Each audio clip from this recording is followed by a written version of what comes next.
বিপৰীতমুখী ৰেলে মহতিয়াই নিলে 12 জন যাত্ৰীক। ঘটনাস্থলীতে মৃত্যু হয় 12 গৰাকী যাত্ৰীৰ। চলন্ত ৰেলত জুইৰ উৰাবাতৰিত ট্ৰেইনৰ পৰা জঁপিয়ালে যাত্ৰীয়ে। বুধবাৰে বিয়লি মহাৰাষ্ট্ৰৰ জালগাঁৱত মুম্বাই লক্ষ্ণৌ পুষ্পক এক্সপ্ৰেছৰ 12 জন যাত্ৰীৰ প্ৰাণ লয় বিপৰীতমুখী কৰ্ণাটক এক্সপ্ৰেছে। লগতে গুৰুতৰভাৱে আহত হয় আন 40 জন যাত্ৰী।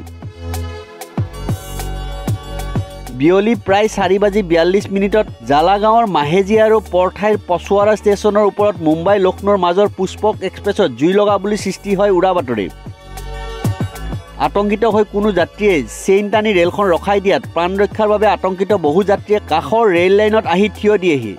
ৰেল ৰখা ঠাইখিনি আছিল ধেনুভৰীয়া। সেই সময়ত যাত্ৰীসকলে থিয় হৈ থকা ৰেলপথৰে বিপৰীত দিশৰ পৰা অহা তীব্ৰবেগী কৰ্ণাটক এক্সপ্ৰেছে মহতিয়াই লৈ যায় লোকসকলক। ঘটনাস্থলীতে নিহত হয় 12 জনকৈ যাত্ৰী।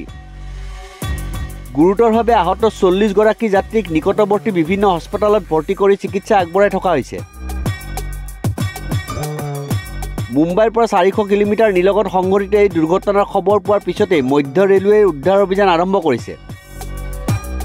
12627 কৰ্ণাটক এক্সপ্ৰেছখন যশৱন্তপুৰৰ পৰা হজৰত নিজামুদ্দিন ৰেল ষ্টেচনলৈ যাত্ৰা কৰিছিল।